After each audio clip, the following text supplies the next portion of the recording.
We've seen mostly object-oriented programming in Android so far, but recently there's been a pickup of some more functional programming paradigm things in Android programming with the use of Kotlin, RxJava, MVI architecture, stuff like that. But what does it really mean to write functional code?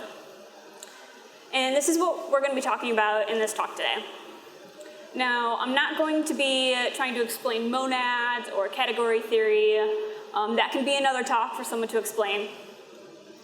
But I'm going to be talking about some of the other functional programming principles and how we can use them in our code. This talk came from my interest in functional programming. I don't have a specific background in it, so this came from me learning, so now I can teach you the things that I've learned. So just a quick show of hands so I can see a little bit, as much as I can see with these bright lights. Who here is familiar and has worked with Kotlin? Okay, and then RxJava? Okay, I'll be using these things quite a bit in my examples. I'll explain them just to make sure that they're understood, even if you're not too familiar with them, so we can all be on the same page. A quick note before we get started, I do have these slides pinned to my Twitter profile at @ttgonda if you want to follow along or look at them afterwards, just so you know. A little bit about me before we get started. I'm an Android engineer at a company called Buffer, where we make apps that make it easy to schedule posts for social media, track performance, and manage accounts. We're a fully remote company, so feel free to ask me anything about them or working remotely. I'm also an author for Ray Winderlich. They are a tutorial site. I'm on their Android and Kotlin team, so I help them write tutorials for that, which has been so much fun to be a part of. I am based out of Chicago, and I am also a dancer. Lately, I've been doing mostly tap dance. So why functional programming? We're seeing an increase of the use of functional programming, like I said, with things like Kotlin, RxJava, Arrow. And this is because some of these features can be used to write cleaner, more expressive code. It can simplify concurrency, and it can be easier to test. And we'll take a look at why some of those things are. So really, what is it? It's not a tool or a library, it's a paradigm. It's a way of thinking about and writing code, so it's really a bunch of concepts.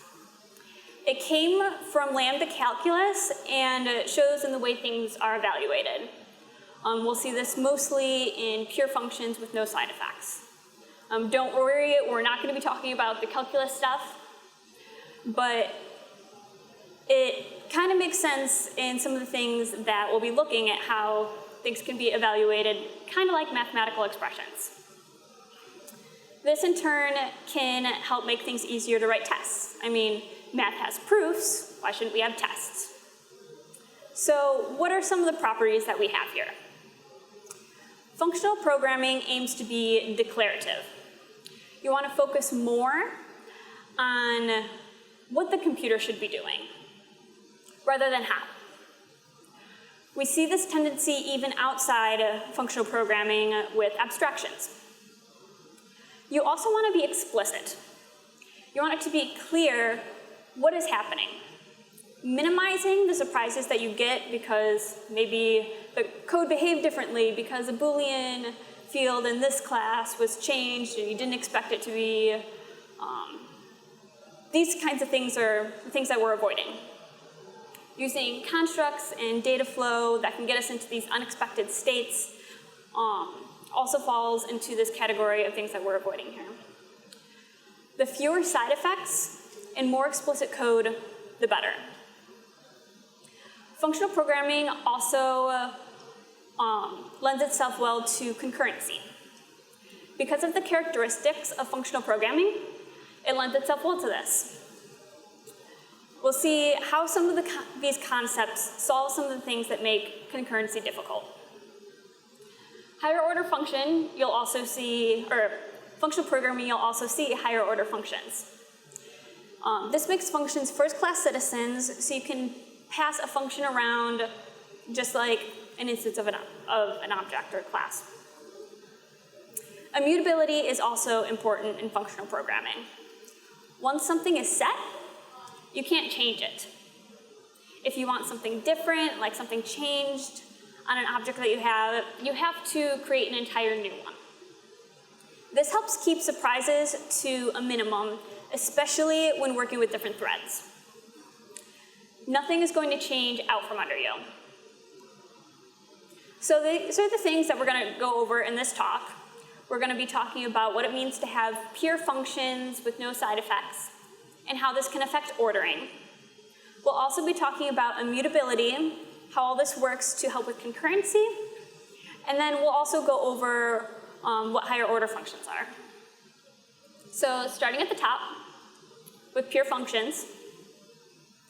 Pure functions always give the same output for a given input, even if that input is nothing. Like an empty input is still considered an input. Everything that is required for the operation is passed in. This can make things easier to test. Have you ever had something that the setup just makes it too hard to test, too hard to isolate? There's so many outside things that you have to set up in order to test this one function. This helps with that because it's only concerned about the inputs, and you test the outputs. If you think about this from a math perspective, addition only cares about the two numbers that you passed in, and it gives the same result every time. Every time you pass in a 2 and a 3, you're going to get a 5. So let's look at a fun example. Let's take a blend function for a blender. Every time that you add vanilla ice cream and chocolate syrup and milk, you want a chocolate milkshake, not a chocolate banana. And when you use strawberry syrup, you want a strawberry milkshake. So here's our function. Let's see if it's pure. This is a blender function. To make a milkshake, we pass in some ingredients and get a milkshake back. The milk and the ice cream, however, is in a variable outside of the function. So what if someone else goes and swaps out the vanilla ice cream for chocolate or raspberry? So it looks like this function is not pure.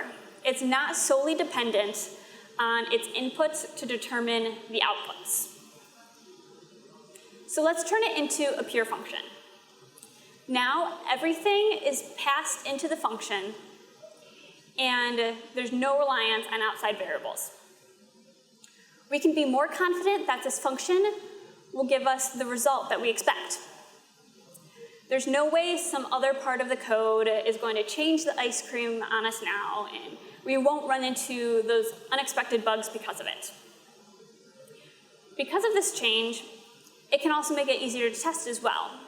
If we had written a test for it before, we would have had to set up the whole environment, make sure those fields were set to the right kind of milk and ice cream and everything else.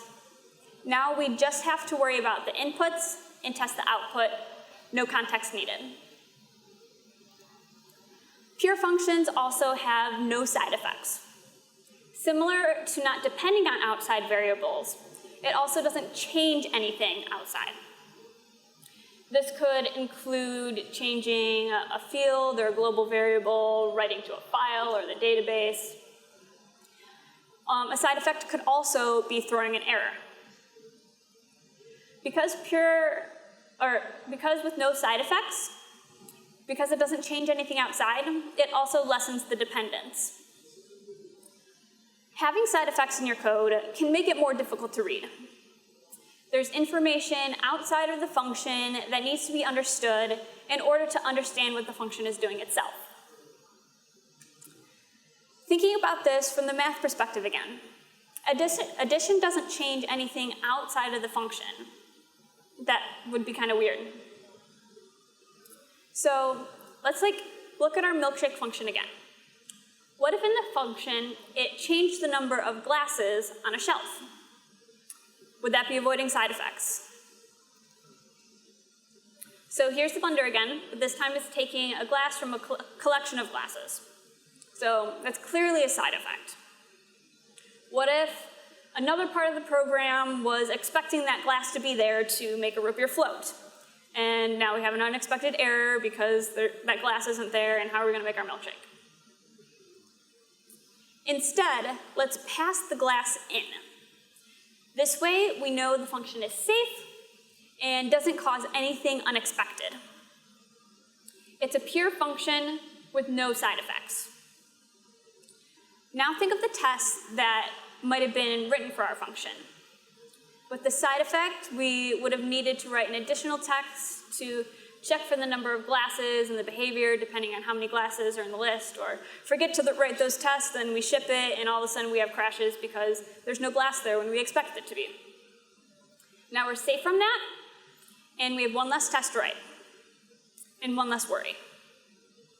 I realize that sometimes side effects can be unavoidable. Of course, there's going to be a time when we need to save something to the database and retrieve it later, and various different things, especially when interacting with the Android system. But pushing these impure functions to the edges of your code and having as many of your own functions pure will help minimize surprises and bring clarity to your code. If you can isolate them, other parts of your code don't have to depend on them.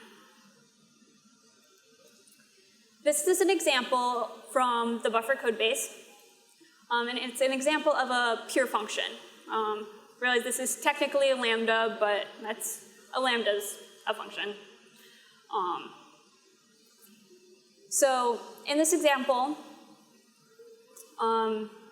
it uses what we've talked about so far and some of the things that we're going to move on to talk about next. This comes from a view model using a reactive MVI architecture.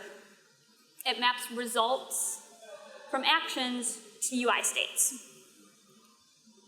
So within it, we're seeing what type of results it is to help determine the state.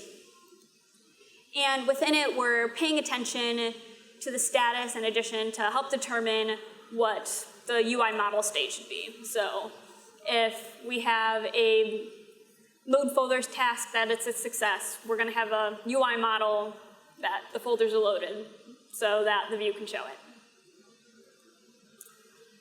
Notice that in there we're also not worried about catching any errors, rather responding to it just as any other type of data. In functional programming, generally errors are treated just as another type of data. And this follows that. We're not throwing the errors, considering an error would be causing a side effect. So here we have a pure function, or lambda, that always gives the same outputs given some inputs. It has no side effects. We're easily able to test for each of these conditions. We're also using some other functional language properties that we're going to go into deeper in a minute.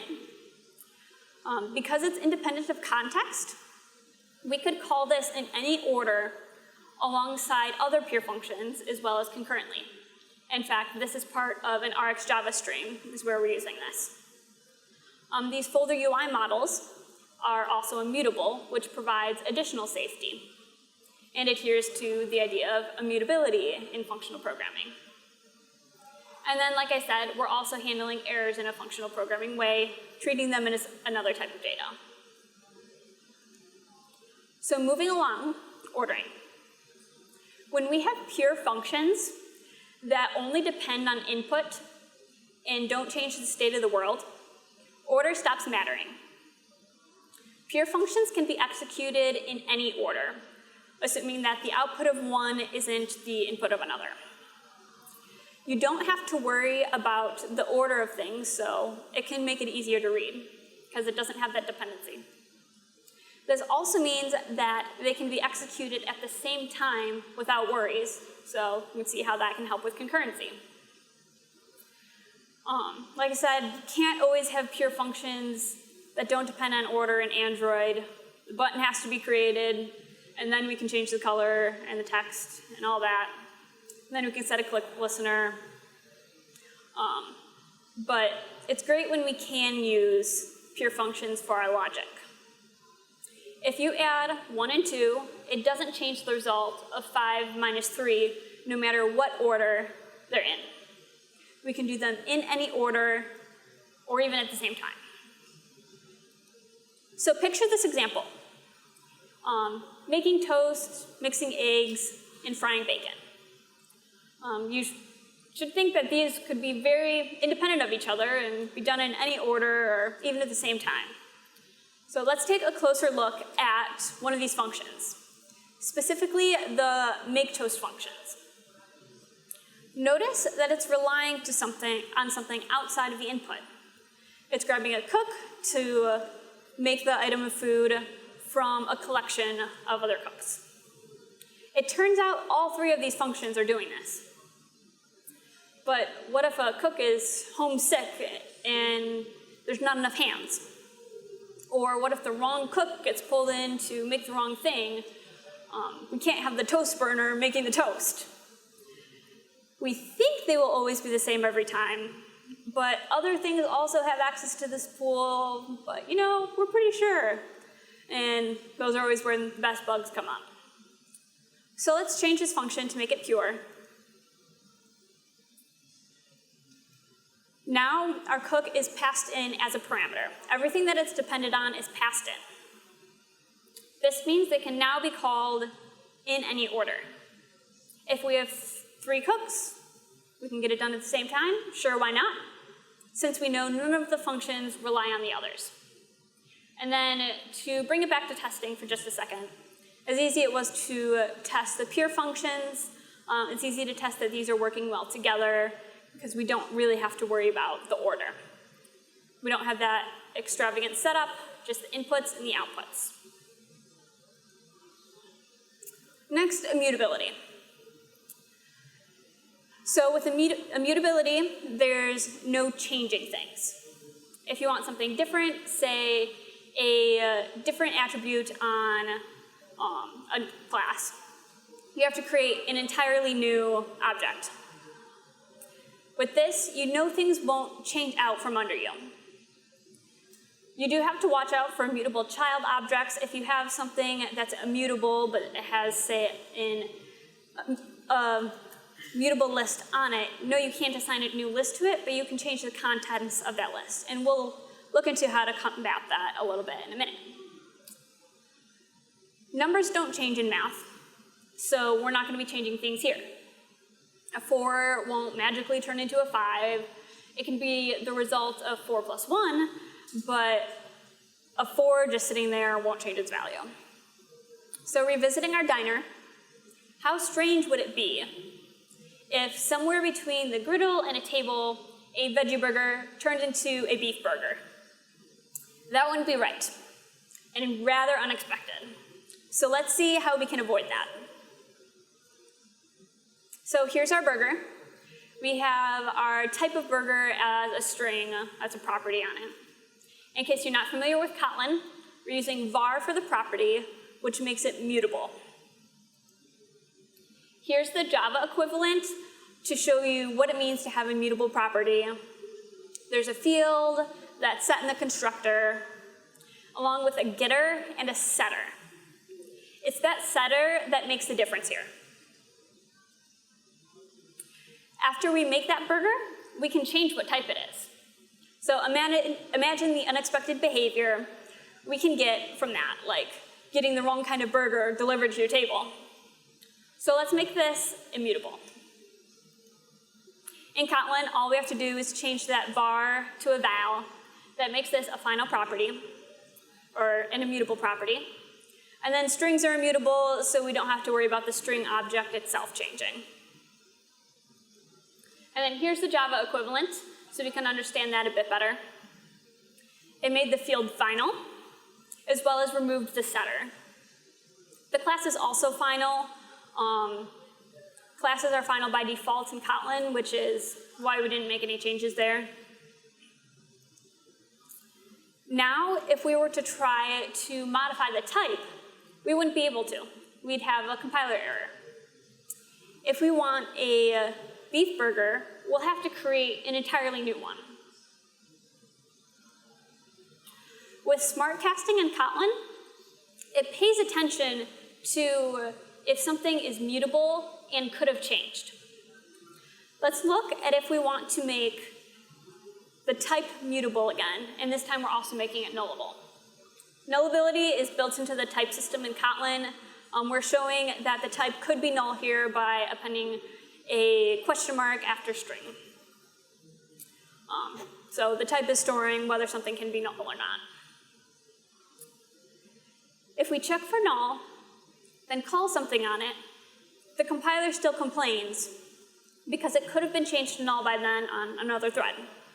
Always the most fun thing to try to find. It's mutable, so yeah, technically this could happen. Then when we change it to be immutable, and here again it's still nullable, Kotlin will smart cast it to a non-null type since it's impossible for that value to be changed. It's immutable. This is great. We can see the wonders this can do for preventing unexpected behavior, especially when it comes to concurrency. There's still another thing we do have to watch out for. We made it so we can't reassign a property, but if that property itself is mutable, that can change. So imagine we have an additional property for our burgers, which is toppings. This is a list. No, we can't assign a new list to it, but if the list is mutable, like default lists in Java, we can change the items in the list. Again, this can lead to unexpected behavior. This would be the same as maybe changing a matrix in a math equation mid-solve. In this example, we can't change the items in the list. We can change the items in the list even though we can't reassign the list. So it looks like this customer is getting onions whether they really wanted them or not. We want our burgers to be predictable. So how do we do this? In Kotlin, it's pretty easy. Kotlin has both mutable and immutable list types, with the default being immutable. This means after creation, they can't change. You can't change the contents. Easy enough. If we had mutable objects in the list, we'd also have to go down the nesting and make sure those things were immutable as well.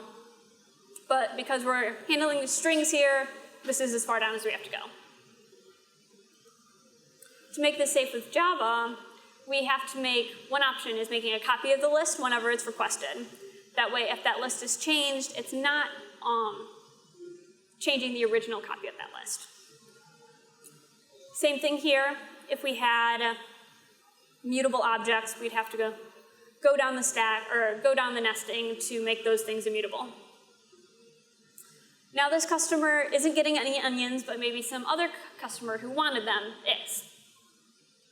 There are a couple other options you could have done here to make it immutable. You could wrap the collection and take away all the mutator methods, or use a library that does this, or just use Kotlin. I'm always for that option. Here's an example of us using immutability in our code base. When we want to change the profiles on an update here, we don't want to create any unexpected states with something that was currently using and depending on those updates, or those profiles. So we do that by creating a copy of the update and changing only the profiles. And Kotlin provides a method on data classes to make this really easy for us. So now concurrency. We all want to work on this, but it can be hard. But using pure functions with no side effects and immutability can help with this. We can do things on different threads without worrying about unexpected behavior. Locks aren't required, so we don't have to worry about deadlock. When two equations are evaluated, the evaluation of one doesn't change the results of the other. Keeping up with our burger example, making one burger shouldn't change the toppings on a different burger. When one person orders a veggie burger with tomato and another a veggie burger with lettuce, they should get what they asked for, not a burger with tomato and lettuce. So let's imagine that we have both of these orders, and we get the toppings together for one and then the other. but they end up getting the same kind of burger. That wouldn't be right. So talk about unexpected. So how can this go wrong? We have a function that adds toppings to a burger and emits or sends it out. Notice we're using our mutable version of our burger, and the function has side effects of changing the burger. Now we have a busy kitchen, and we want to take advantage of working on things concurrently, so we can prep both burgers at once. We're going to be using RxJava for this. If you're not familiar with RxJava, what we have here is that our function is adding the toppings to the burgers on their own schedulers. Think of this as two different cooks in the kitchen. In your programs, these might be on a worker scheduler or an IO scheduler. Then we're using merge to create a stream that emits the results of both of these at toppings observables. This merge can be thought of maybe one person delivering both of these burgers to the tables. We can't guarantee the order of the burgers, when they'll be ready, but whenever they are, they'll be delivered. Excuse me. This will be done on another delivery scheduler, so likely your UI or main thread on Android. So I don't know if you spotted the issue, but both kitchen cooks are modifying the same burger. So someone is going to get the wrong order. There's going to be a burger with all the same toppings on it. Let's see how this would be solved with immutability. Using our immutable burger, here's the modified add toppings method. Now, in order to add the toppings, we need to create a new burger. With this change, there will be two different burgers delivered, each with the correct toppings. By making our burger immutable and using a pure function, we were able to work concurrently without having that unexpected behavior. So next, higher order functions. This is a huge thing that you hear when talking about functional programming. With higher order functions, functions are first-class citizens. You can pass a function to another function and share logic in that way. There's a number of places where this can be helpful. The classic example in Android is setting an on-click listener. It's also helpful when you have a situation where maybe the beginning and the end parts share the same logic, but the middle bits change, such as maybe writing to a database or shared preferences. We'll look at two examples, one of each of these cases. So starting when the beginning and the end are the same, but the middle parts are different. So let's take a look at the events to cook and eat potatoes. We're always going to wash and peel them. They're going to be cooked in some way. But how they're cooked can vary. We'll have a function to make these potatoes that takes another function as a parameter for how to cook them. To declare that we want to pass in a function as a parameter, we name the parameter, same as any others. Then we have the type we have for the input, in parentheses, an arrow, and then the return type. And then inside to call it, we call it like any other function. So here we have a make potatoes function that takes potatoes and a function in, preps the potatoes, cooks them according to the function passed in, and then we eat them, because really, who doesn't want to eat potatoes? Then to call the functions, we pass in the potatoes as normal. To pass in the function, we contain the logic or the lambda in curly braces. We're going to name our input potatoes, and then have an arrow. And then we're going to fry them to, say, make hash browns. If you're familiar with Kotlin, you might notice that this is a bit verbose. We can omit the naming of the variable potatoes and let it default to it. We can also put the lambda outside of the parentheses because it's the last function or the last parameter of the function. And then there's also the option to use this function reference notation. So just like that, we have a function to make and eat any kind of potato without the repetition of including the prep work and eat work in every different way to cook it. So just look at the power that this gives us now. So here's an example from the Biscotti library. This function is for an espresso test that verifies that an activity was started, a specific activity. So it initializes the intents, performs what action that should cause this activity to launch, that's passed in as a lambda, and then it verifies and releases. So time to look at another common case for using a higher order function, replacing that single function interface, often containing logic to respond to an event, such as the button click, or something being emitted in an RxJava stream. So here's our situation. We have a listener for when the customer is done eating, so we can clear the dishes and bring the check. We could pass in an object with a single function containing the logic for what to do when this happens, or we can take the much cleaner option and pass in a lambda, pass in a function. Here, we're setting our unfinished eating listener, so we can wait until the customer's done eating before performing these actions. So it would be weird before. And then a real life example. This is setting a onRefresh listener, and then it's reloading conversations in there. So now that we know a bit about some of the functional language properties, here are some tools that can help you accomplish this. One of the biggest ones that we've seen a lot of in this talk is the Kotlin programming language. It has higher order functions and defaults towards immutability. And it's a really great option if you're looking for using functional programming on Android. RxJava, a library for working with streams of data, can also be really helpful. It has a declarative style, especially when working with collections and threads. And it doesn't inherently cause any side effects. Arrow is also really great. It's a library for typed functional programming in Kotlin if you want to work in a more pure functional sense. So if you're looking for monads and such, that will make you happy. I haven't gotten a chance to work with it a ton, but it seems really awesome. Here's some resources. If you're interested, the slides are posted online.